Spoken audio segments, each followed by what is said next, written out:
Hello students, today we will be discussing an important concept. This is on the property of conducting material. So what is the property of a conductor or a conducting material? So firstly, it should have number of free charge carriers. What is the number of free charge carriers? In a sense, these charge carriers are responsible for the conductivity. This is how they get good conductor. They are called as good conductors. So we'll take an example in order to understand this statement. What is the statement? For any conductor or a conducting material, it should have free charge carriers. Okay, so we'll take one example in order to understand. So this is a beaker in which water is kept. Okay, water is plain water is kept. This is the anode, positive terminal is the anode, and the negative terminal is the cathode. This is a battery connected. Okay, now in which we put NaCl. NaCl, when we put in water, NaCl is commonly known as salt. Okay, N is sodium, Cl is chloride. So sodium chloride is called salt in common language. In chemistry, it is called NaCl. NaCl means sodium chloride. Sodium chloride compound dissolves in water to give Na plus ions, which are called cations. If there is a positive charge, we should always remember that it is cations, and Cl minus ions, which are anions. So this is the minus sign, so that is why it is anions. Here Na, which is sodium, has positive charge, that is why it is called cations. Chlorine has negative charge, that is why it is called anion. Cations, when in a atom, how it becomes cations and how it becomes anions, we will discuss that. Okay, right now we will go as far as the example is concerned. Na plus ions attract to the negative terminal. Why? Because it is having a positive charge, it will go to the opposite terminal. So Na plus ion goes to the negative terminal. So negative terminal over here is cathode. Okay, and Cl minus is attracted to the positive terminal. Positive terminal is anode. Okay, so Cl minus are attracted to the positive terminal or the anode.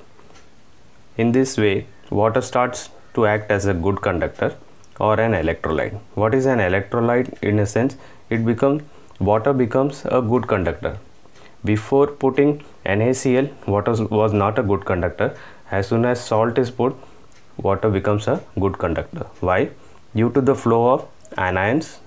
Anions has negative charge, and cations, which is positive charge. And after NaCl is dissolved in water, it becomes an electrolyte. So this is how a plain water becomes an electrolyte after putting salt. Okay, it becomes an electrolyte. Therefore, water becomes an electrolyte due to the motion of free charge carriers. So in this case, what is happening is motion of cations and anions are responsible for the conductivity of plain water. Plain water turns into electrolyte. We'll take another example. You can see the diagram in which there are certain orbits drawn.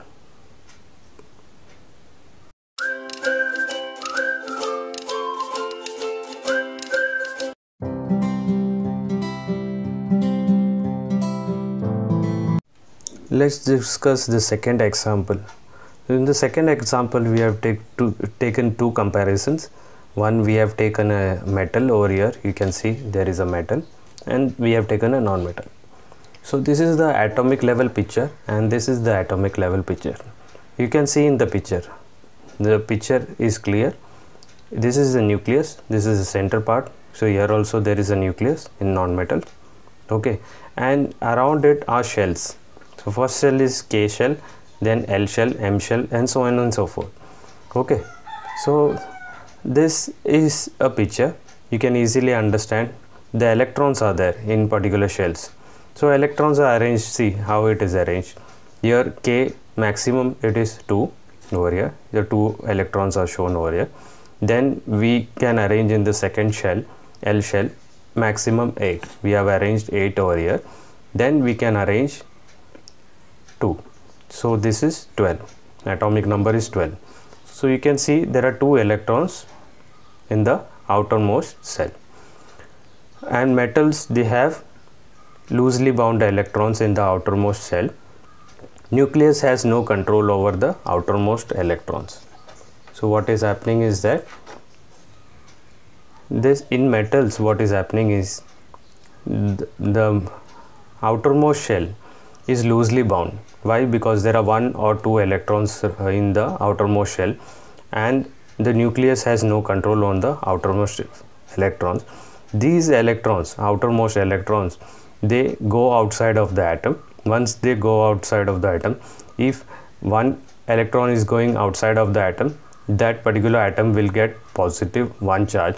If 2 electrons are going outside the atom, it will get plus 2 charge, so on and so forth. Okay, so there are many free charge carriers over here in metals. So that is the primary reason why metals are good conductors, or it has plenty of charge carriers. Now when we come to the non-metals, in the picture we can clearly see the closely bound electrons of the outermost electrons. So nucleus exerts a force to the outermost electron.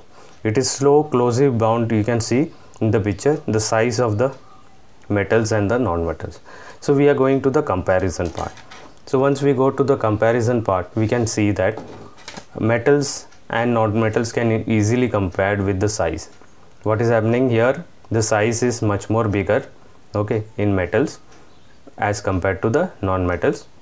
And in non-metals, the size of the atom is compact compared to the metals.